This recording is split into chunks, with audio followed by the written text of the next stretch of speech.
شروع اللہ کا نام لے کر جو بڑا مہربان نہایت رحم والا ہے۔ بکھیرنے والی ہواؤں کی قسم جو اڑا کر بکھیر دیتی ہیں، پھر پانی کا بوجھ اٹھاتی ہیں، پھر آہستہ آہستہ چلتی ہیں، پھر اس چیز کو یعنی بارش کو تقسیم کرتی ہیں کہ جو وعدہ تم سے کیا جاتا ہے وہ یقیناً سچا ہے، اور انصاف کا دن ضرور واقع ہوگا۔ اور آسمان کی قسم جس میں کئی رستے ہیں کہ اے اہل مکہ تم ایک اختلاف والی بات میں پڑے ہوئے ہو، اس سے یعنی عقیدہ آخرت سے وہی پھرتا ہے جو اللہ کی طرف سے پھیرا جائے۔ اٹکل دوڑانے والے ہلاک ہوں جو بے خبری میں بھولے ہوئے ہیں، پوچھتے ہیں کہ جزا کا دن کب ہوگا؟ وہ دن ہوگا جب ان کو آگ میں عذاب دیا جائے گا۔ اب اپنی شرارت کا مزہ چکھو، یہ وہی ہے جس کے لیے تم جلدی مچایا کرتے تھے۔ بے شک پرہیزگار بہشتوں اور چشموں میں ہوں گے، اور جو جو نعمتیں ان کا پروردگار انہیں دیتا ہوگا انہیں لے رہے ہوں گے۔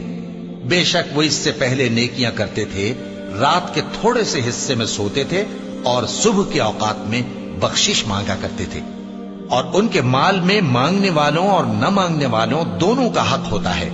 اور یقین کرنے والوں کے لیے زمین میں بہت سی نشانیاں ہیں اور خود تمہاری جانوں میں، تو کیا تم دیکھتے نہیں؟ اور تمہارا رزق اور جس چیز کا تم سے وعدہ کیا جاتا ہے آسمان میں ہے، تو آسمان اور زمین کے مالک کی قسم یہ اسی طرح قابل یقین ہے جس طرح تم بات کرتے ہو۔ اے نبی، کیا تمہارے پاس ابراہیم کے معزز مہمانوں کی خبر پہنچی ہے؟ جب وہ ان کے پاس آئے تو سلام کہا، انہوں نے بھی جواب میں سلام کہا۔ دیکھا تو ایسے لوگ کہ نہ جان نہ پہچان۔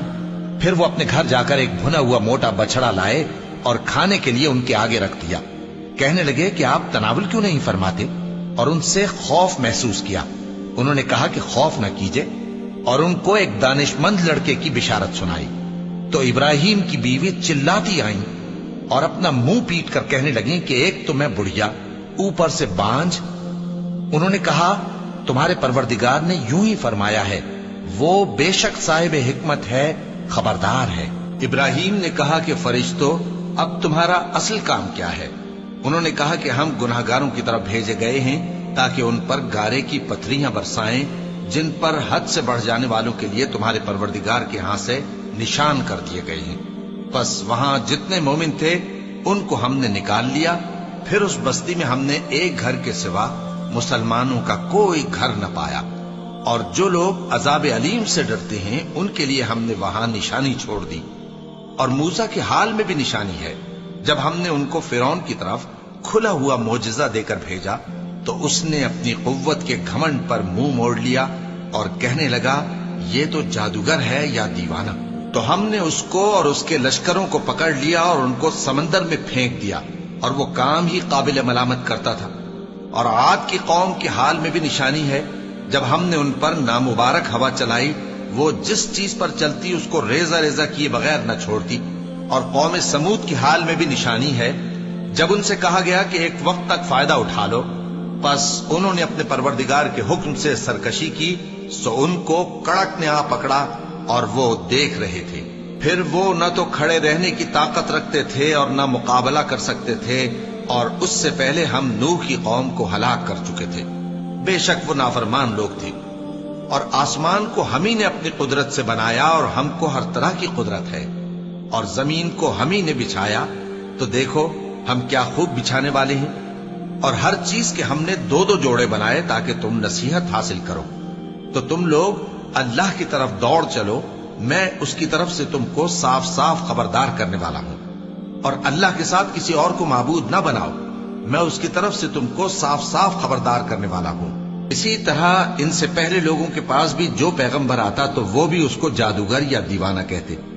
کیا یہ لوگ ایک دوسرے کو اسی بات کی وصیت کر مرے ہیں؟ نہیں، بلکہ یہ شریر لوگ ہیں۔ تو اے نبی ان سے منہ موڑ لو، تم کو ہماری طرف سے ملامت نہ ہوگی، اور نصیحت کرتے رہو کہ نصیحت مومنوں کو نفع دیتی ہے۔ اور میں نے جنوں اور انسانوں کو اسی لیے پیدا کیا ہے کہ وہ میری عبادت کریں۔ میں ان سے رزق تو نہیں مانگتا اور نہ یہ چاہتا ہوں کہ وہ مجھے کھانا کھلائیں۔ اللہ ہی تو سب کو رزق دینے والا ہے، زور آور ہے، مضبوط ہے۔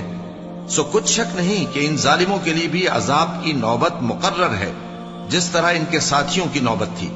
تو ان کو مجھ سے عذاب جلدی نہیں طلب کرنا چاہیے، پھر جس دن کا ان کافروں سے وعدہ کیا جاتا ہے اس سے ان کے لیے خرابی ہے۔